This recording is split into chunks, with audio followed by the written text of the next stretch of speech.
নমস্কার, সীমান্ত বার্তায় আপনাদের সবাইকে স্বাগত জানাই। আমি টিনা। দেখে নিচ্ছি আজকের বিস্তারিত সংবাদ।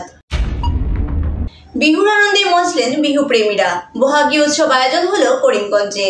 করিমগঞ্জ কেন্দ্রীয় রঙ্গালী বিহু সম্মেলন আয়োজন করল করিমগঞ্জ উৎসব কার্যক্রম। স্থানীয় জেলা গ্রন্থাগার প্রেক্ষাগৃহে আয়োজিত বিহু উৎসব সন্ধ্যায় শিল্পীরা বিহুর নাচে গানে অভিভূত করে দেন বিহু প্রেমীদের। করিমগঞ্জ জেলা আয়ুক্ত মৃদুল যাদব সহ অন্যান্য অতিথিরা তাতে সামিল ছিলেন।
পোনপ্ৰথমে কৰিমগঞ্জ কেন্দ্ৰীয় ৰঙালী বিহু সন্মিলনক বিষয় বিষয়াসকলক মই ধন্যবাদ জনাইছোঁ, কিয়নো এখেতসকলে যি সুন্দৰভাৱে আজি এই জিলা প্ৰেক্ষাগৃহত এই অনুষ্ঠানটো আৰম্ভ কৰিছে। ৰাতিপুৱাৰ দুপৰীয়াৰ পৰা আৰম্ভ হৈ এতিয়া অন্তিম অনুষ্ঠান আছে আমাৰ সেন্তক পিছতে আমাৰ যে আমন্ত্ৰিত অতিথিয়ে যি কণ্ঠদান কৰিব এখেতসকলে আহি গাব, ভাল লাগিছে। বাকী অনুষ্ঠানবিলাকো দেখিছোঁ আৰু লগতে বিষয় আজি জিলা উপায়ুক্ত মহোদয়ে যিখিনি কথা ক'লে আমাৰ বহুত ভাল লাগিছে। আমাৰ জাতি জনগোষ্ঠীৰ আজি এই বিহু সন্মিলনক লৈ এখেতে যেনেধৰণে সহায় সহযোগিতাৰ কথা আগবঢ়ালে এখেতক মই বিশেষভাৱে ধন্যবাদ দিছোঁ সদস্যতা জাতি সন্মিলনৰ উপসভাপতি হিচাপে। আৰু লগতে মই নেক্সট অহা শনিবাৰে আমাৰ কৰিমগঞ্জ জিলা ৰঙালী বিহু সন্মিলনখন আদৰকোণাত পাতিছোঁ আৰু সকলো ৰাইজকে এই কৰিমগঞ্জ জিলা তথা বা যি কৰিমগঞ্জ জিলাত আজি আহি আছে বা বিভিন্ন জনগোষ্ঠীৰ মানুহ সকলোকে মই নিমন্ত্ৰণ কৰিছোঁ যেন অহা 20 তাৰিখ 19 তাৰিখে আদৰকোণাত যি ৰঙালী বিহু সন্মিলন হ'ব আৰু সকলোৱে যেন আমাৰ অনুষ্ঠানটোত আহি সহস্ৰ নিমন্ত্ৰণ জনাইছোঁ। সকলোৱে আহি পেলাই আমাৰ অনুষ্ঠানটোত যোগদান কৰে যেন আৰু বিভিন্ন প্ৰতিযোগিতাত অংশগ্ৰহণ কৰে যেন। মই বহুত মোৰ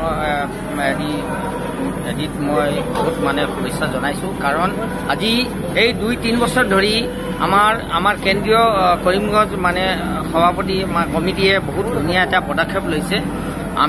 আমি থুলমূলকে আমি গাঁৱত আদৰকুনা আৰু বৰগুল গাঁৱত আমি থুলমূলকে কৰোঁ দেই, কিন্তু আমি থুলমূলকে কৰোঁ আৰু ছাৰবিলাককো আমি মাতোঁ। কিন্তু আজি এই 2-3 বছৰ ধৰি এই ছাৰহঁতে বহুত ভাল এটা পদক্ষেপ লৈছে। আমি ইয়াতে মানে ছাৰহঁতক বহুত ধন্যবাদ জ্ঞাপন কৰিছোঁ। আৰু ইয়াত মানে আমাৰো মানে আমি কৰি আছোঁ, আমি 2013 বছৰৰ পৰা আমি কৰি আছোঁ। এতিয়া ময়ো এই যে আমাৰ এই ছাৰ এজনে ক'লে যে আমাৰ অহা 19 তাৰিখে আমাৰ আদৰকুনা গাঁৱত আৰু এখন মানে আমাৰ কৰিমগঞ্জ ৰঙালী বিহু আদৰকুনাত গঠন হ'ব। আমি ইতিমধ্যে সকলোকে নিমন্ত্ৰণ দিলোঁ। আৰু যে মই বৰাক ভেলীৰ চুতীয়া জাতিৰ সভাপতি হিচাপে মই সকলোকে মই নিমন্ত্ৰণ কৰিছোঁ আদৰকুনা গাঁৱত, যাতে সকলো বৰাক ভেলীৰ আমাৰ মানে এই নিমন্ত্ৰণটো স্বীকাৰ কৰে। নমস্কাৰ। জাতীয় স্তরের প্রকল্প ভারতমালার চূড়ান্ত সার্ভের পরে নির্ধারিত সড়কের জমিতে আচমকা জাহাজের মতো একের পর এক দালাল গড়ে ওঠায় উদ্বিগ্ন জিরিঘাট দিঘলি গ্রামের লোকজন। কেননা আচমকা বহিরাগত ভূমফীয় দুধপাতিল জীবীর ইকবাল হোসেন ও জুম্বা খান সহ অন্যান্যদের ওইসব বিশাল জমি কিনে রাতারাতি দালাল তৈরি দেখে স্তম্ভিত হয়ে পড়েন বলে জানান ওই এলাকার গ্রামের স্থানীয়রা। জাতীয় স্তরের প্রকল্প ভারতমালার চূড়ান্ত সার্ভের পরে নির্ধারিত সড়কের জমিতে আচমকা জাহাজের মতো একের পর এক দালান গড়ে ওঠায় উদ্বিগ্ন জিরিঘাট দিঘলি গ্রামের লোকজন। কেননা আচমকা বহিরাগত ভূমা মাফিয়া দুধ পাতিল জিপির ইকবাল হোসেন ও জুম্বা খান সহ অন্যান্যদের ওইসব বিশাল জমি কিনে রাতারাতি দালান তৈরি দেখে স্তম্ভিত হয়ে পড়েন বলে জানান ওই গ্রামের স্থানীয়রা। আর সকালের বড় অঙ্কের অর্থ হাপিস করতেই মাস কয়েকের মধ্যেই দিঘলির জঙ্গলে নিম্নমানের দালান গড়ে তুলেছে ভূমাফিয়ারা বলে অভিযোগ ওই গ্রামবাসীর। তারা জানান স্বাধীনতার পর থেকে প্রত্যন্ত ওই দিঘলির গ্রামে বড় বড় দালান দেখেনি তারা। ওইসব জমিতে ক্ষেত হতো, কিন্তু ভারতমালার সার্ভের কাজ চূড়ান্ত হতেই মাস কয়েকের মধ্যে বহিরাগত ওই ভূমাফিয়ারা গ্রামবাসীদের কাছ থেকে কম দামে বিঘা বিঘা জমি কেনে ওইসব রাতারাতি বড় বড় দালান নার্সারি গজিয়ে তুলছে। তবে এটা সম্ভব হলো কিভাবে সংশয় ব্যক্ত করে চাঞ্চল্যকর প্রশ্ন তোলেন তারা।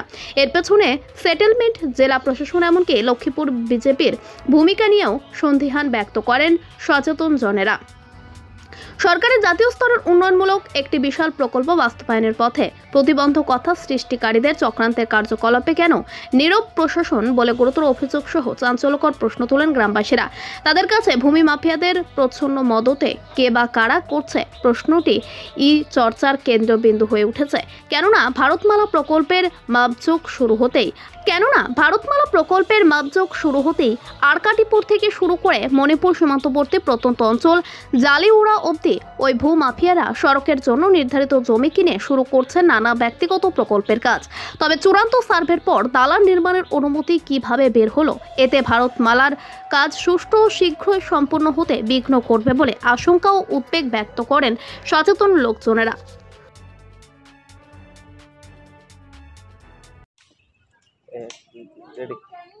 আপনার নাম কি? আমার নাম নীরেন্দ্র তাঁতি। আচ্ছা, অ্যাড্রেস? অ্যাড্রেস নন্দনকানন চা বাগান। আচ্ছা, তো আমরা দেখতে পেয়েছি যে আপনার যে এই জিরিঘাট এলাকায়, জিরিঘাট এটা নন্দনকানন দিঘলি গ্রামে যে এই যে বড় বড় ফুড প্রজেক্টগুলো, বিল্ডিংগুলো, এগুলো কার বা কবে থেকে এগুলো কাজ শুরু হয়েছে? আজকে 3 বছর আগে সার্ভে করছিল। মহাসড়ক বলে ভারতমালার। তবে এখানে হঠাৎ করে রাত্রি মানুষের জায়গা জমি কিনিয়া বিল্ডিং বানানো শুরু করছে। কি হইব কি না এগুলো কিছু করা যায় না। তো আমরা সবে মিলিয়ে করছি যে হঠাৎ করে অবাক হয়ে গেলাম যে এত বড় বড় বিল্ডিং বন্ধ কি এই জঙ্গলের মধ্যে সব বিল্ডিং ক্ষেত বাড়ি হইতে হয়, যেগুলোতে হঠাৎ করে বিল্ডিং হইতেছে, কারণ কি? এর আগে কিছু আসিল, এর আগে ক্ষেত আসিল, পুরো ক্ষেতের জায়গা। আচ্ছা, ওই যে ভারতমালার যে সড়কটা হবে আর কি, এটা কোন দিকে হইব? এটা তো আপনার যেদিকে রাস্তাটা আসতেছে, মানে যেখানে বিল্ডিং হয়েছে এইদিকে নাকি? এইদিকে বিল্ডিং, এইদিকে। আপনি কিতা কইতে চাইতেছেন যে বিল্ডিংগুলা কিতা লাগি বানানো হয়েছে এখানে? এগুলো তো মানুষে পয়সা লইবার লাগি বানাইছে। পয়সা লওয়ার লাগে। এখানে কোনো বিল্ডিং আসিল না আগে, খালি ক্ষেত। মানে তারা জানে যে দেখছে যে ছাড়ের মধ্যে এইদিকেই রাস্তা হইব, এলাকায় রাস্তার মধ্যেই তারা বিল্ডিং বানাইছে। হ্যাঁ।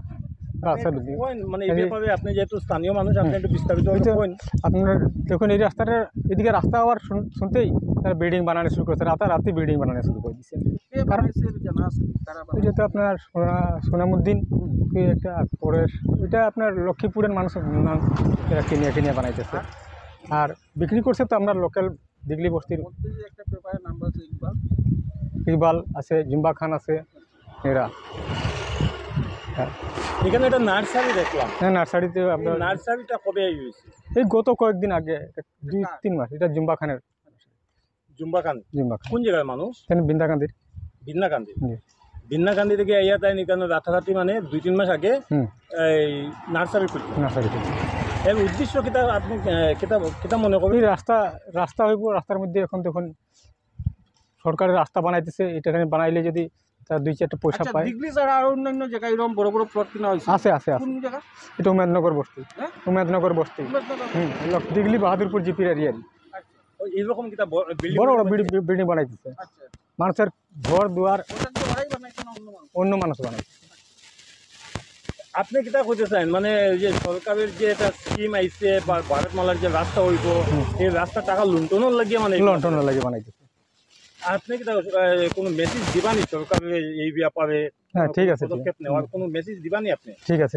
আমরা মিডিয়ার মাধ্যমে ঠিক আছে না দিয়া দিব আমরা সব কিছু দিয়া দিব না আপনি মিডিয়ার মাধ্যমে করার আছে না সরকারের উদ্দেশ্যে সরকারের উদ্দেশ্যে আমরা জানাবো যে আমরা দেখুন এই রাস্তাঘাট হইলে ভালো আজকে সরকারের পয়সাগুলো যদি লুটিয়া খাইলে তো রাস্তাঘাট হইব কী করে এই জায়গায় জমি বড় বড় বিল্ডিং হইব তো বিল্ডিংয়ের প্রতি যদি খরচা হয়ে যায় তো সরকার রাস্তা বানাইব কেমন করিয়া ঠিক আছে হাইলাকান্দি জেলা শিক্ষা প্রশিক্ষণ প্রতিষ্ঠান ডায়েটের অধ্যক্ষ তাজউদ্দিন লস্করের লেখা আরও একটি বই উন্মোচিত guidance and counselling in education নামের বইটি উন্মোচিত হয়েছে হাইলাকান্দিতে ডায়েটে সোমবার ডায়েটে এক অনুষ্ঠান তাজউদ্দিন লস্করের লেখা অতি গুরুত্বপূর্ণ বইটির উন্মোচন করেন হাইলাকান্দি বেসিক ট্রেনিং সেন্টারের অধ্যক্ষ বিমল কুমার বিশুমতারি হাইলাকান্দি জেলা শিক্ষা প্রশিক্ষণ প্রতিষ্ঠান ডায়েটের অধ্যক্ষ তাজউদ্দিন লস্করের লেখা আরও একটি বই উন্মোচিত guidance and counselling in education নামের বইটি উন্মোচিত হয়েছে হাইলাকান্দিতে ডায়েটে সোমবার ডায়েটে এক অনুষ্ঠানে তাজউদ্দিন লস্করের লেখা অতি গুরুত্বপূর্ণ বইটির উন্মোচন করেন হাইলাকান্দি বেসিক ট্রেনিং সেন্টারের অধ্যক্ষ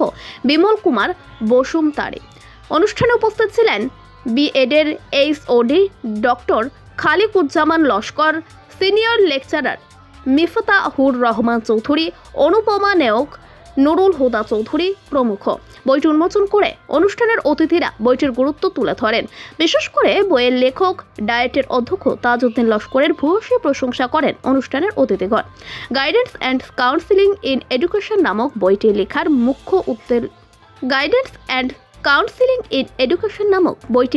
মুখ্য উদ্দেশ্য ব্যাখ্যা করেন হাইলাকান্দি জেলা শিক্ষা প্রশিক্ষণ প্রতিষ্ঠান ডায়েটের অধ্যক্ষ তথা লেখক তাজউদ্দিন লস্কর বইটি পাঠকদের জীবনের বিভিন্ন ক্ষেত্রে বিশেষ অবদান যোগাবে বলে আশা প্রকাশ করেন লেখক তাজউদ্দিন লস্কর হাইলাকান্দি থেকে রাহাতুল আক্তার বড় ভূঁইয়ার রিপোর্ট। আমি শিক্ষাধর্মী মানুষ শিক্ষার প্রতি আমি খুবই ভালোবাসি শিক্ষাকে আমি খুবই ভালোবাসি আমি সেলফ স্যাটিসফ্যাকশন জব স্যাটিসফ্যাকশন আমার আছে শিক্ষা বিভাগে কাজ করার জন্য তাই আমি টিচার হিসাবে আমাকে খুবই ভালো লাগে আমি বিভিন্ন সময় বিভিন্ন কিতাব লিখেছি বই লিখেছি প্রথম অবস্থায় আমি লিখেছিলাম যে কলা শিক্ষা এবং কলাতত্ত্ব বলে একটা বই সেটা নর্থ লক্ষ্মীপুরে লিখেছিলাম 2004 সালে তারপরে আমি আরও ধেমাজিতে যাওয়ার পরে ধেমাজিতে ডায়েটে জেলা শিক্ষা এবং প্রশিক্ষণ প্রতিষ্ঠানে যখন ছিলাম তখন আরও একটা বই লিখেছিলাম যেটা ওয়ার্ক এডুকেশন বলে প্রাথমিক শিক্ষকদের জন্য লিখেছিলাম সেটাতে অনেক পরিশ্রম করে সুন্দর করে লিখেছিলাম কিন্তু এই কিতাবটা লিখতে তারপরে সেকেন্ড টাইমে আমি শারীরিক শিক্ষার উপরে একটা কিতাব লিখেছিলাম সেটাও খুব ভালো হয়েছিল আমি ভাবছি আমার সেলফ স্যাটিসফ্যাকশন আছে আমার কনফিডেন্স লেভেলও আছে তার উপরে বহুত ভালো লাগেছে তারপরে আমি একটা ডিস্টেন্স লার্নিং মেথোলজির উপরে একটা আসাম অ্যাডমিনিস্ট্রেটিভ স্টাফ কলেজের মধ্যে 15 দিনের একটা ট্রেনিং নিয়েছিলাম সেই ট্রেনিংয়ের উপরে ভিত্তি করে কিতাব লেখার উপরে একটা মানে মানে বই লেখার উপরে একটা ট্রেনিং নিয়েছিলাম, সেইটার উপর ভিত্তি করে ডিস্টেন্স লার্নিং মেথোলজির উপরে একটা আমি কিতাব লিখেছিলাম, কিন্তু দুর্ভাগ্যবশত সেইটা কিন্তু আমি পাবলিশ করতে পারিনি। সেইটা ম্যানাস্ক্রিপ্ট হিসাবে এখনও আছে। তারপরে যখন আমি ধেমাজি থেকে নর্থ লখিমপুরে ট্রান্সফার এলাম, লক্ষ্মীপুর থেকে আবার ট্রান্সফার হয়ে আমি করিমগঞ্জে আসলাম। করিমগঞ্জে আসার পরে আমার সেই একটা ধারণা ছিল আমি আর একটা কিতাব লেখার জন্য ইংলিশ মিডিয়ামে। তো আমার এই ধারণা যেটা ইচ্ছা ছিল, সেই ইচ্ছাটা পূরণ করতে আমি করিমগঞ্জ থেকে যখন 2016 সনে আইছিলাম, তারপরেই আমি ছাত্রছাত্রীরাও বহুত ডিমান্ড করেছিল যে গাইডেন্স অ্যান্ড কাউন্সিলিংয়ের উপরে স্যার আমরা বহুত অসুবিধা হয়, যদি আপনি কিছু লিখতে পারেন। আমি তখন ক্লাস কিছু নিতাম গাইডেন্স কাউন্সিলিংয়ের উপরে। সেই সম্পর্কে আমি বিভিন্ন তথ্য সংগ্রহ করি এবং বিভিন্ন বই পড়াশোনা করি। বিভিন্ন কিতাবগুলো পড়ার পরে আমি ধীরে ধীরে কী করলাম, আমার মনে সেই আগের সেই চিন্তাধারা আসলো যে আমি একটা কিতাব লিখতে পারিনি। তারপরে ধীরে ধীরে আমি একটু একটু একটু করে লিখতে আরম্ভ করলাম এবং সংগ্রহ করতে আরম্ভ করলাম। এই সমস্ত করতে করতে করতে আমি প্রায় 4 বছর করিমগঞ্জে কিন্তু আমি সেই কিতাবটা পাবলিশ করতে পারিনি, প্রায় 70% হয়েছিল। তারপরে আমি জেলা শিক্ষা এবং প্রশিক্ষণ প্রতিষ্ঠান হাইলাকান্দি ডায়েটে যখন ইনচার্জ প্রিন্সিপাল হয়ে আসলাম, তখন থেকেও আমার সেই মনের ধারণাটা, আমার যে চিন্তা চর্চা ছিল, সেই চিন্তা চর্চাটা আমি কিন্তু পূরণ করার জন্য কিন্তু নানান সমস্যা আর ব্যস্ততার মধ্যে দিয়ে আমি কিন্তু আগ বাড়তে পারি নাই। আজকে প্রায় 2.5 বছর পরে যাই হোক, তারপরে আমি বিভিন্ন সমস্যা কাটিয়ে অনেক কিছু লাগব বা কিছু সমস্যা কমার পরে, অনেক ব্যস্ততা থাকার পরেও আমি সেই আমার যেটা চিন্তা চর্চা ছিল, আমার থিঙ্কিং যেটা ছিল, সেই থিঙ্কিংটা আমি প্রকাশ করার জন্য আমি একদম উঠে পড়ে লাগলাম। তারপরে আমি ধীরে ধীরে কয়দিনের মধ্যে কয় রাতি অনেক কষ্ট করলাম, করে অনেক কিতাব পড়লাম। সেইগুলোর মাধ্যম দিয়ে আমি গাইডেন্স অ্যান্ড কাউন্সিলিং ইন এডুকেশনের উপরে অনেকটা চিন্তা চর্চার যেগুলো তথ্য ছিল সেইগুলোর উপরে ভিত্তি করে আমার যে 70% কাজ ছিল, 75% কাজ করা ছিল, আর 25% কাজ আমি হাইলাকান্দিতে সম্পূর্ণ করলাম। ভাগ্যবশত সে একজন ভালো পাবলিশারও পেয়ে গেলাম। পাবলিশার আমার এখানে কিতাব দিতে আসছিল, বই দিতে আসছিল। তখন ওনার সঙ্গে আমি কথা বললাম। ওনার সঙ্গে মনোজ কুমার বলে একজনে পাবলিশার, উনি বললেন যে স্যার আমি হেল্প করে দিব আপনাকে, আমি প্রিন্টিংয়ের যেটা আপনার পাবলিশ করতে যে খরচার কথা আছে, বিভিন্ন ধরনের অনেক আপনার প্রবলেম হয়েছে। আমি দেখাইলাম কিতাবটা ওনাকে দেখানোর পরে উনি বললেন যে না, আমরাও একটু ঠিক করে দেবো। মনোজ কুমার পাবলিশার, বালাজি পাবলিশার থেকে, তারা বললো আমরা পাবলিশ করে দিব স্যার, আপনি চিন্তা করবেন না, আপনি সামান্য ফাইন্যান্স করলে হবে। সেই জন্য আমি ভাবলাম তো খুব ভালো একটা গোল্ডেন স্কোপ পেয়ে গেলাম, তাই তাদেরকে আমি ফাইন্যান্স করলাম। করার পরে আমার কিতাবটা ওদেরকে সমঝাই দিলাম। তারপরে ওরা ধীরে ধীরে সেই কিতাবটা পাবলিশ করে আমাকে দিল। আর আজকে সবচেয়ে বড় আমি আনন্দিত যে এই কিতাবটা আমার চিন্তা যে থিঙ্কিং ছিল, আমার সেই থিঙ্কিংটা আমি প্রকাশ করতে পারছি, আমার ইমাজিনটা প্রকাশ করতে পারছি। আর সমাজের সোশিয়ালি মানুষ সমাজের যে সমাজ ব্যবস্থা আর বিভিন্ন ধরনের ছাত্র শিক্ষক আর শিক্ষায়িত্রী বা প্যারেন্টস সবকে উদ্দেশ্য করে আমি এই বইটা লিখেছিলাম। এই বইয়ের মধ্যে অনেক কিছু কথা আছে যেগুলো বিশেষ করে গাইডেন্স, এডুকেশনাল গাইডেন্স আছে, ভোকেশনাল গাইডেন্স আছে। ভোকেশনাল গাইডেন্সের মধ্যে অনেক কিছু আছে, তার ডিফারেন্স আছে।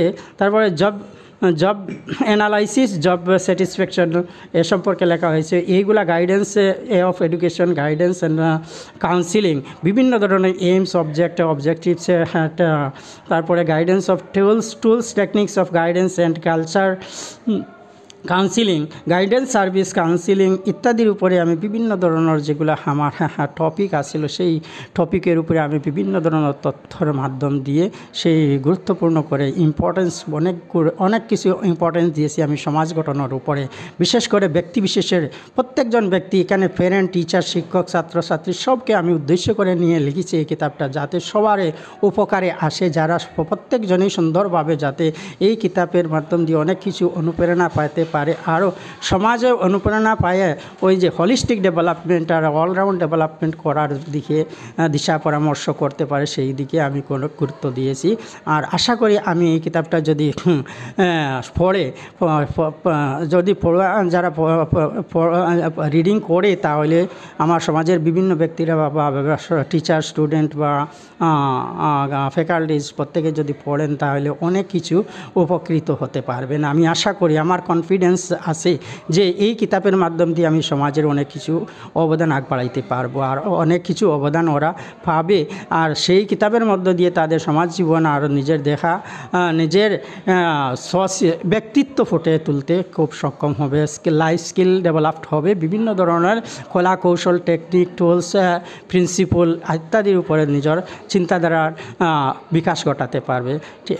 আর আমি বিশেষ কিছু বলছি না, এখানে আমি সমাপ্ত করছি। ধন্যবাদ। 19শে মে ভাষা শহীদ দিবস সামনে রেখে শিলচরে বিশাল পদযাত্রার আয়োজন করা হয়। বুধবার শিলচরে এবার প্রথম ইতিহাসে 19শে মে ভাষা শহীদ দিবস সামনে রেখে বিশাল পদযাত্রার আয়োজন করা হয়েছে শিলচরে। বরাক উপত্যকায় 3 জেলায় লোকেরা মিছিলে পা মেলাবেন বিভিন্ন ভাষাগোষ্ঠীর মানুষ। ঐক্য এবং সৌভ্রাতৃত্ব গড়ে তোলার লক্ষ্যে এই মিছিলে সামিল হয়েছেন 100টিরও বেশি সংগঠনের সদস্যরা। এছাড়াও স্কুল ও কলেজের ছাত্রছাত্রীরা অংশগ্রহণ করেন। শিলচর করিমগঞ্জ হাইলাকান্দিতে শহীদদের আত্মত্যাগের মর্যাদাকে সম্মান জানাতে এই পদযাত্রার আয়োজন করা হয়েছে। শিলচরে রাঙ্গিরখাড়ি পয়েন্টে নেতাজি মূর্তির সামনে থেকে এই মিছিল শুরু হয়ে তারাপুর ভাষা শহীদ রেল স্টেশনে গিয়ে সমাপ্ত হয়েছে।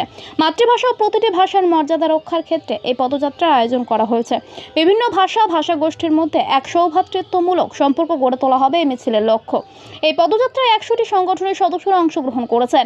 সংবাদ মাধ্যমের সাথে কথা বলতে গিয়ে আয়োজকরা জানান, মাতৃভাষার সম্মান রক্ষায় তারাই পদযাত্রা আয়োজন করা হয়েছে। 19-এর চেতনাকে সামনে রেখে এই মিছিল মানুষকে ঐক্যসূত্রে বাঁধবে এই আশা রেখে প্রতিটি ভাষাপ্রেমী মানুষকে এই মিছিলে যোগদান করেছেন। মিছিল সফল করার লক্ষ্যে গত কয়েকদিন থেকে প্রতিটি সংগঠনের ছেলেমেয়েরা কাজ করে গিয়েছে। তাদের কাছে একটাই উদ্দেশ্য, যাতে 19-এর আত্মত্যাগের বার্তা ঘরে ঘরে পৌঁছে দেওয়া যায়। 19-এ যে চেতনার সঙ্গে মিশে রয়েছে সে কথাটাই তারা বলতে চাইছেন। শহীদদের রক্তে রঞ্জিত 19শে মে যাতে এই উপত্যকার প্রতিটি মানুষের হৃদয়ে স্থান পায়, সেটাই তাদের প্রধান লক্ষ্য।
বাদে কিলা করবো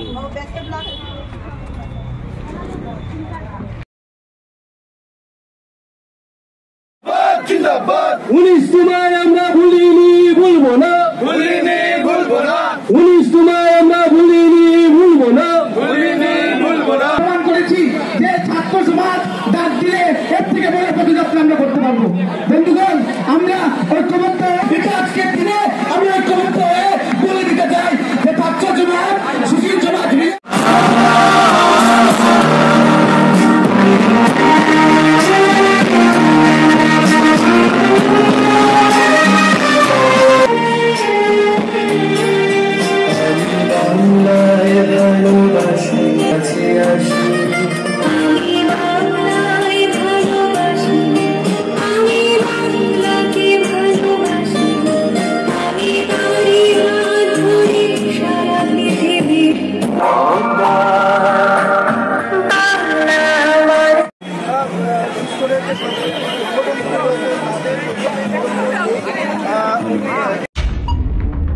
শিলচর ডেভেলপমেন্ট অথরিটির উদ্যোগে আলোকসজ্জা গান্ধীবাগের শহীদ মিনারে 19শে মে উদযাপন কমিটির সুদীর্ঘ 20 বছরের দাবি পূর্ণ হল। শিলচর ডেভেলপমেন্ট অথরিটির বিশেষ উদ্যোগে শিলচর গান্ধীবাগে স্থিত শহীদ মিনার চত্বরে আলোকসজ্জায় সজ্জিত হল মঙ্গলবার। এদিন সন্ধ্যায় শিলচর গান্ধীবাগের শহীদ মিনারের আলোকসজ্জাটির শুভ উদ্বোধন করেন শিলচরের সাংসদ ডক্টর রাজদেব রায়, শিলচর ডেভেলপমেন্ট অথরিটির চেয়ারম্যান মঞ্জুল দেব, সাংসদ প্রতিনিধি পুলক দাস, মৃদুল মজুমদার, দেবাশিস সোম সহ 19শে মে উদযাপন কমিটির সভাপতি নিশা শর্মা, কার্যকারী সভাপতি তথা সমাজসেবী স্বর্ণালী চৌধুরী, কিশোর ভট্টাচার্য, সিয়াব উদ্দিন আহমেদ, আলী রাজা উসমানী, শর্মিষ্ঠা, বিকাশ চক্রবর্তী, সমীরণ চৌধুরী, রীতি নাহা সহ আরও উপস্থিত বিশিষ্টজনদের হাতে ধরে বক্তব্যে সাংসদ ডক্টর রাজদেব রায় বলেন, আগামী প্রজন্মের কাছে 19শে মের ঐতিহ্যপূর্ণ ইতিহাস তুলে ধরতে হবে এবং নিজেদের মাতৃভাষা বাংলা ভাষাকে সম্মান জানানো ভুললে চলবে না।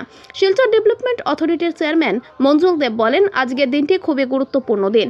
আজকের দিনে গান্ধীবাগের শহীদ মিনার চত্বরটিকে আলোকসজ্জায় সজ্জিত করতে পারায় খুবই আনন্দিত এবং এই 19শে মে উদযাপন কমিটির দাবিটি তার কাছে উল্লেখ করাতে আজ তিনি এই কাজ করতে পেরেছেন, তাই সত্যিকারের অর্থে তাদের প্রতি তিনি কৃতজ্ঞ ও আগামী দিনে এই শহীদ মিনারটিকে কিভাবে সাজানো যায় এ বিষয়ে বিশেষভাবে গুরুত্ব দিয়ে কাজ করে 19শে মে উদযাপন কমিটির সভাপতি নিশা শর্মা সবাইকে আন্তরিক ধন্যবাদ জানিয়ে বলেন, সুদীর্ঘ 20 বছর থেকে এই বিষয়টি নিয়ে দৌড়ঝাঁপ করেছেন কিন্তু ফল পাননি, কিন্তু এবার Silchar development authority chairman Manjul দেবের বিশেষ প্রচেষ্টায় আজ থেকে শিলচর গান্ধীবাগ পার্কের ঐতিহাসিক বাংলা ভাষার শহীদ মিনার চত্বরটি লাইট লাগিয়ে আলোকিত হয়েছে। এটি একটি ঐতিহাসিক মুহূর্ত বলে তিনি মন্তব্য করেন। কিশোর ভট্টাচার্য সংক্ষিপ্ত বক্তব্যে আগামী 19শে মে দিনে ভাষা শহীদদের শ্রদ্ধা জানাতে সবাইকে উপস্থিত থাকার অনুরোধ জানান। এদের সঙ্গীত পরিবেশন করেন শিলচর ডেভেলপমেন্ট অথরিটির চেয়ারম্যান মঞ্জুল দেবের কন্যা তথা সঙ্গীত শিল্পী মনোপ্রিয়া দেব, ঋতু নাহা, টিঙ্কু দেব প্রমুখরা এবং অনুষ্ঠানটি পরিচালনা ছিলেন কমিটির সমন্বয়ক সমাজসেবী সাধন পুরকায়স্থ।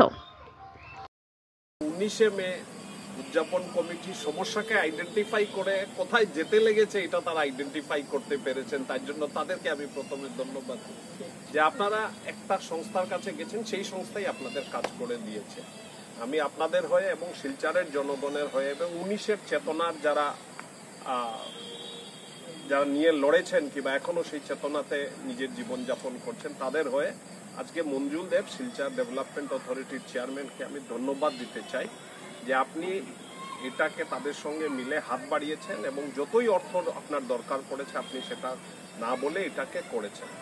আপনার কাছে আমার দুটা ছোট্ট নিবেদন, আমরা অনেক করার পরেও মনে হয় যে আমরা হয়তো we fall short of certain.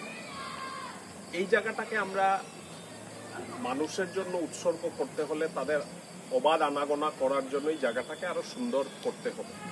এখানে গ্রাসল্যান্ডগুলো বড় হয়ে যাচ্ছে, সন্ধ্যার পরে লোক আসতে ভয় পায়, মশার কামড় থেকে আরম্ভ করে সবকিছু হয়। আমি আপাতত দৃষ্টিতে উনি এখন কথা হয়ে গেছে, উনি বলেছে যে কয়েকটা যেগুলো বড় বড় গাছ আছে সেগুলোকে হোয়াইট বেসগুলো রং করে যাতে এই জায়গাটার যে গ্রাসগুলো আছে লন মোয়ার দিয়ে একটু কেটে দিলে আগামী 19এর আগে যাতে এটা সুসজ্জিত হয়ে যায়, তাহলে 19শে মের আগে এখানে অ্যাক্টিভিটি বাড়বে, মানুষের আনাগোনা বাড়বে। কয়েকটা দিন যাতে আমরা এই জায়গাটা খোলা রাখতে পারি এবং প্রোটেকশন দিয়ে যাতে কেউ ভেতরে না যায় অন্ধকারে। আগামী দিনে এই জায়গাটাতে লাইট করে দেওয়ার, সেটা মিউনিসিপ্যালিটি হোক কিংবা কিছুদিন পরে কর্পোরেশনের ইলেকশন হচ্ছে, সেই দিকে আমি আশা করি বোর্ডের যারা দায়িত্ব নেবে তাদের কাছে আমরা দাবি রেখে এই পার্কটাকে 19এর শহীদদের উৎসর্গ করে, যেরকম আমরা এখন এই পার্কটা চলছে মিউনিসিপ্যালিটির অধীনে, এটাও মিউনিসিপ্যালিটির অধীনে, মিউনিসিপ্যালিটি কর্পোরেশন ও বোর্ডের অধীনে আমরা এই জায়গাটাকে একটা সুন্দর একটা ভালো জায়গা করতে আমরা সক্ষম হব। আমি শুধু সংসদ হিসাবে বলছি না, আমরা সবাই মিলে এটাকে কাজ করব এই আশাটুকু রাখছি। আর মঞ্জুল বাবুকে আগামী কয়েকদিনের জন্য একটা ছোট আমার অনুরোধ লাগলাম, আমরা আশা করি এটা উনি নিজেই বলেছেন আমি করে দেব। তো এইটা একটা কথা। 19 সম্বন্ধে কথা বলতে গেলে সবসময় গায়ের লোমটা খারাপ হয়। এটাতে একটা বিশেষ চেতনা। আমরা বাংলা ভাষায় কথা বলি বলেছেন, বা মাতৃভাষা মাতৃদুগ্ধ সম, এটা অনেক বড় বড় দার্শনিকরা বলে গেছেন, আমার নতুন করে বলার কিছু নেই। সাধনদা আমার স্বর্গীয় পিতৃদেবের কথা বলেছেন। 61 আন্দোলনে উনি পড়াশোনা করতেন এবং সঙ্গে সঙ্গে ল পড়ার সঙ্গে সঙ্গে উনি রেলওয়ে লর ক্লেমস অফিসার হিসাবে উনি চাকরি পেয়েছিলেন। কানাইলাল নিয়োগী এই 11 জনের মধ্যে একমাত্র যিনি NF রেলওয়ের এমপ্লয়ি ছিলেন, এবং কানাইলাল নিয়োগীকে যখন মারা যাওয়ার খবর NF রেলওয়ের কাছে যায়, বিশেষ করে গুয়াহাটি হেডকোয়ার্টারে যায়, তারা এমপ্লয়ি হিসাবে রিকগনাইজ করতে তারা অস্বীকার করেছে। এবং আমার স্বর্গীয় পিতৃদেব উনার কয়েকজন সঙ্গসাথীকে নিয়ে উনার জন্য একটা কার্যকর্তারা বাধা দিয়েছিলেন, এবং বাধা দেওয়ার পরে তারা প্রোটেস্ট করেছিলেন, এবং প্রোটেস্ট করে সেইখানে NF রেলওয়ের মালিগাঁওতে একটা স্টাফদের জন্য একটা অডিটোরিয়াম ছিল, সেই অডিটোরিয়ামে তারা প্রতিবাদ করে একটা স্মরণসভা, কানাইলাল নিয়োগী সম্বন্ধে একটা স্মরণসভা করেছিল। এই স্মরণসভাতে উপচে পড়া ভিড় বাংলাভাষী, আপনারা জানেন যে রেলওয়েতে বাংলাভাষী লোকরা বেশি কাজ করতো, এবং সবাই মিলে সেই অডিটোরিয়ামে গেছিল, এবং তাদের প্রতিবাদ যেটা হয়েছিল সেই প্রতিবাদটা রেজিস্টার করা হয়েছিল। এবং পরবর্তীকালে আপনারা জানেন যে 19 মে 61 ইংরেজিতে যখন ফায়ারিং হয়েছিল, ভারতবর্ষের দাবানলের মতন ভাষার আন্দোলন ছড়িয়ে ছিটিয়ে পড়েছিল। ভারতবর্ষের তৎকালীন প্রধানমন্ত্রী জওহরলাল নেহেরু তৎকালীন হোম মিনিস্টার লাল বাহাদুর শাস্ত্রীকে পাঠিয়েছিলেন। আসামের ক্যাপিটাল তখন শিলং ছিল। শিলংয়ে প্রায় 2 সপ্তাহ ভারতবর্ষের গৃহমন্ত্রী বসেছিলেন এবং সব ভাষা জনগোষ্ঠীর লোকদেরকে ডেকে তাদের সঙ্গে কথাবার্তা হয়েছিল এবং শাস্ত্রী ফর্মুলা বলা হয়েছিল। এই শাস্ত্রী ফর্মুলার অধীনে এই যে তৎকালীন যে কাছাড় ডিস্ট্রিক্ট, আজকের দিনের পুরো বরাক উপত্যকা, যেটাকে 3টা ডিস্ট্রিক্টে ভাগ করা হয়েছে, কাছাড়, করিমগঞ্জ এবং হাইলাকান্দি, এই জায়গাটাতে বাংলা ভাষা আপ টু ডিস্ট্রিক্ট লেভেলে এটার প্রচলন এবং এটার মান্যতা দেওয়া হয়েছিল। ঠিক সেইভাবে বড় ভাষাও বড় এলাকাতে দেওয়া হয়েছিল।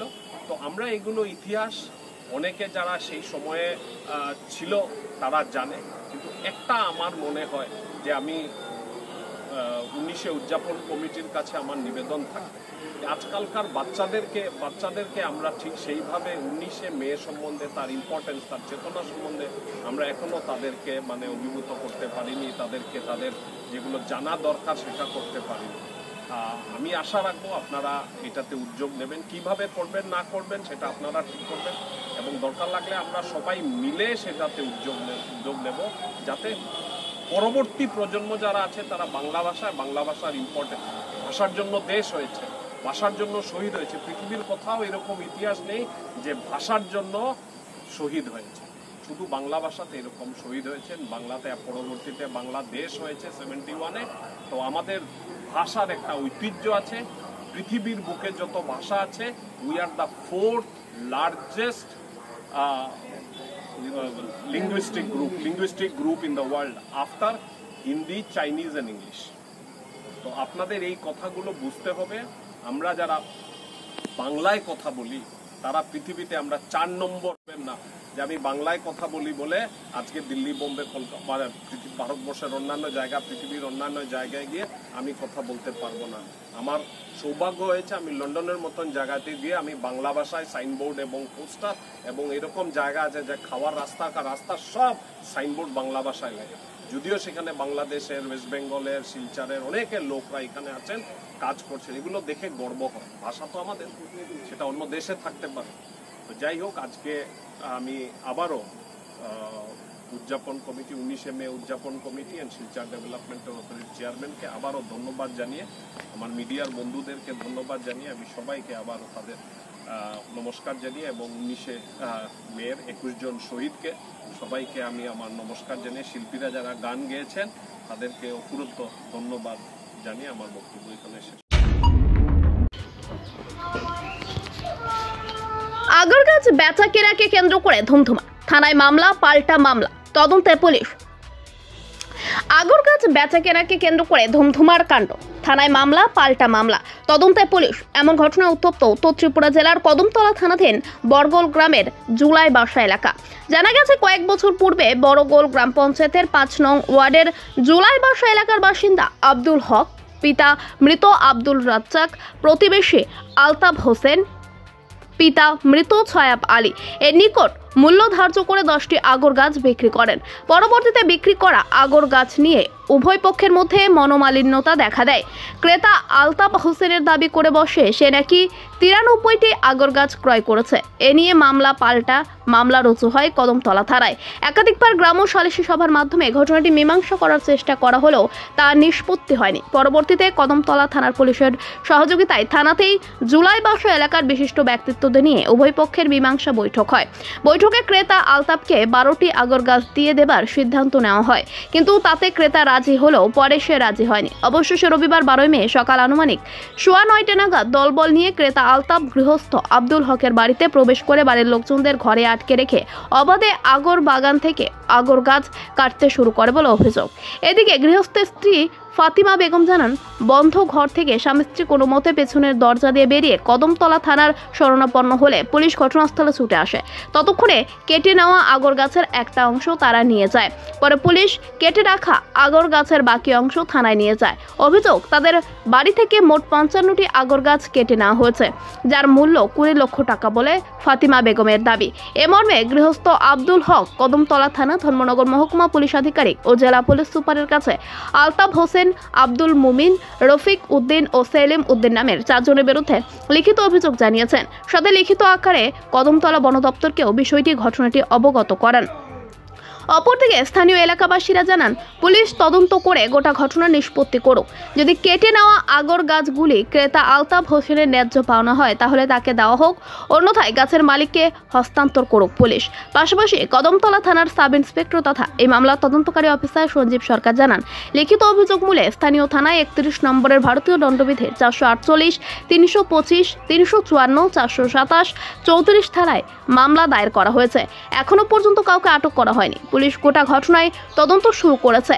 এ বিষয়ে অভিযুক্ত তথা ক্রেতা আলতাফ হোসেনের প্রতিক্রিয়া জানতে চাইলে তার পক্ষে স্থানীয় এলাকার লিয়াকত আলী ও আমির উদ্দিনরা জানান, তাদের উপস্থিতিতে কয়েক ধাপে আগর গাছ বিক্রি করেছেন অভিযোগকারী আব্দুল হকের পরিবার। ন্যায্য মূল্যে গাছ বিক্রি করে এখন তারা মিথ্যার আশ্রয় নিয়েছেন। এমন ঘটনা আরও অন্যান্যদের সাথেও করেছেন তারা, তাই তারাও চাইছেন পুলিশ ঘটনার সুষ্ঠু তদন্তের মাধ্যমে বিষয়টির সমাধান করুক। জানা গেছে বুধবার দুপুরে উভয় পক্ষকে কদমতলা থানায় ডাকা হয়েছে। এখন দেখার বিষয় পুলিশের তদন্তে কি রহস্য বেরিয়ে আসে।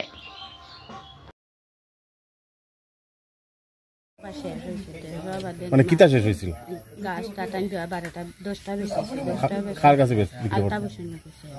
মানে আপনার পাশের বাড়ির নেই? কত টাকায় বিক্রি করছিল? 10টায় আমি 10,000 টাকা বিক্রি করছি। গাছ নিছিল কেন? তাই না নিচে না, 190টা আর 90টা কয় আমরা দিছি না। যদি এবারে থানা দেখাইছে আইসে 4-4 বাদে আমরা কইছে সকালে যাইতাম, সকালে যাবার বাদে কইছে আমি গেছি যাবার বাদে বিকালে নির্দিষ্ট মানুষ হইয়া গেছে যাবার বাদে। কোন থানা? শাক মাছার আছে। কোন থানা? কদমতলা। আচ্ছা, মধ্যস্থতা তারপরে বাদে মধ্যস্থ কইছে না 10টা, আমরা কইছি হ্যাঁ 12টা কইছে। বাদে মানছি আমরা 12টা দিছি। যাবার বাদে গাছ ইয়া চাইছে, সবার বাদে মধ্যস্থ মানুষে কইছে 12টা নেগে নিত না 12টা। এবারে তো এখন 3-4 দিন গেছে কি তো নিচে না, আমরা মারতে তো নাই। রবিবারে 9টার সময় আইছে ইয়া আনামাতি ইয়া গাছ কাটা লাগাইছে। আমি নিষেধ দিছি, আমার দড়িয়া খাফড়া ফাড়িছে, এবার গালাগালি এবারে টান গলা আবার দা দিছে। আমি দৌড়াইয়া টানি গরু হারাইছিলাম, দৌড়াইয়া বাকি দরজা আবার বাড়িয়া গেছি। দিয়া আমি টানাত গেছি, টানাত যাবার বাদে স্যারে ওখানে কৈছেন কিয়া ও টানাত আইলা কি লোকা ফাড়াও। দারগা ওখানে কৈছেন কি আমার লোকা ফাড়াও, ওখানে কৈছো ফার বাদে আমি দারগারে কইছি তার লোকা ফাড়াই থেকে আমার রাস্তা বাগা আইসে কেন আমার কই থাকে। ও দারগা আয় না, বাকি 1.5 ঘন্টা বাদে দারগা আইছে। আবার বাদে তোর লিয়ে আইসে আইও পাইছি স্যারে গাছ কাটিতে রাবো। তারা এগুলো দৌড়ছেন আর বাকিগুন তারা দৌড়াইয়া গেছেন গিয়া। এ কইছে আমি থানা কিনি লাইছি। বারবার ওখানে কদমতলা 2বার আমরা গেলে বাদে কেউ থানা আইসে, 2-3 বার যাবার বাদে থানা আই না বিলকুল। থানা কই তোমরা গাছ পেয়েছে তা কথা এসে থানি ওরও তোমরা। এখন নিচে 55 টাকা গাছ নিচে মোটামুটি কত টাকা রইব? 20 লাখ টাকা গাছ নিচে। আর আপনারা 10টা যে বিক্রি করছিলা 10,000 টাকা বিক্রি করছি। সেটি তো তাই নিছেন না? এগুলো তো নিচে, এগুলো নিচে, এগুলো আগে নিচে না, এখন কাটিয়ে সারা নিচে। তারা কতজন আসলো? তারা আইসে 20 জনের লাগানোই ভাই, রাস্তা বাড়ি ভর্তি। তো পুলিশে কিতা কইছে এখন? পুলিশে ওখানে আসে আমি ধরছি, আর আমরা খুঁটা কইছে না। আর জিনিসটা কই? গাছ যে নিছে? গাছটা না তো রয়েছে, আর কিছু তার গরো তালা মারে তো। আমি দরগা স্যার বললাম, স্যার গাছ কিনানো, স্যারে বললাম না গাছ থাকো, গাছ আনলে অসুবিধা হইব। ফেলা হইলে তালা ভাঙতে বাদে, তালা ভাঙছি না, স্যার ওখানে অসুবিধা হইব। তখন তালা ভাঙিয়া গেলে কইব শোনা গই না তো, আর ওখানে কিছু ফোন করা বাদে কই যাচ্ছে শোনা গই না। এবারে তার মামি করে বাই আইসা, ইয়ে তানে দাদি খাটি লাগতেছে, মাঝে 2 টুকরা করে দিত। যে নিছে তার নাম কিতা? তার নাম আলতা বুঝেন। বাবার নাম জানেন না? শহীদ আলী। আর আপনার স্বামীর নাম? আব্দুল। আপনার নাম? ফাতিমা বেগম। আপনার বাড়িটা কোন এলাকাত পড়ছে? বরগুল। কত নম্বর ওয়ার্ড? 1 নম্বর ওয়ার্ড। আমি এখন সুস্থ বিচার চাইছি। মামলা করছেন নি? মামলা করছি। কোন মামলা করছেন? কালি কদমতলা করছি। মামলার নাম্বার হলো 31/2024 আন্ডার সেকশন 448, 325, 354/427/34 IBC। আমরা এই কিছু আগর গাছ আমরা সিজ করেছি 35 নোটস মতো নোটস। 4 জনের বিরুদ্ধে তারা নাম দিচ্ছে, আরও সঙ্গে আছে ইনভেস্টিগেশনে, আন্ডার ইনভেস্টিগেশন আছে। 4 জনের মধ্যে নাম হলো আলতাফ হোসেন, নাম হলো মৃত সৈয়ব আলী, আব্দুল মুমিন পিতা হলো সৈয়ব আলী, রফিক উদ্দিন পিতা হলো মুক্তার আলী, সেলিম উদ্দিন পিতা হলো আজির উদ্দিন। তো এদের মধ্যে একজনের বাড়ি ফুলবাড়ি, আর বাকিরা সাউথ জুলেগাছা, সাউথ কর্মতলা জুলেগাছা। হ্যাঁ, এখনও অ্যারেস্ট হয়নি, আন্ডার ইনভেস্টিগেশন আছে। মামলা করেছে আব্দুল হক, পিতা আব্দুল রাজ্জাক মৃত। কী অভিযোগ হবে? অভিযোগ হলো এই আগর গাছ কাটতে নিছে, 448 জোর করে ঢুকে, এবং 325 মারধর করছে, 354, 427 এবং 34 IBC। প্রাথমিক তদন্তে আপনারা আমরা আগরটা করে করেছি, আর ইনভেস্টিগেশন আছে।